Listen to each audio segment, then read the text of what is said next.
د غزه مظلومان پلکونو دردېدلې شوي خلک او زخمیان که په خپلو وینو کې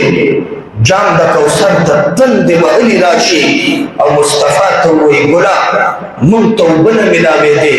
او خلکو د نسل اوبه استعمالولې او د اسرائیلو کوکړې مزې اخیستې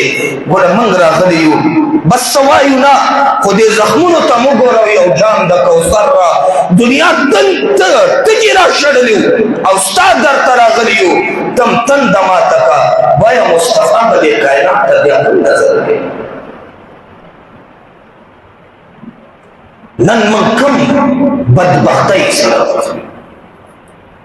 قسم نشو کولی دعا خلاص کړه قسم نشو کولی شپه کې تهجد خلاص کړي قسم نشو کولی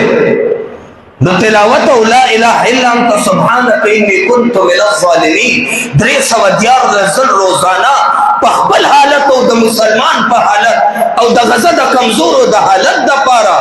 ویل خو پلاس کې شته قسم ستا پلاس کې نشته نو د الله در خو دې لاس کې شته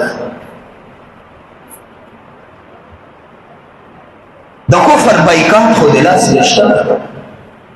دا غیر د مصنوعاتو نه دې ډډه کول خو پلاس کې شته هغې نه ډډه او الله ته رجوع وکړه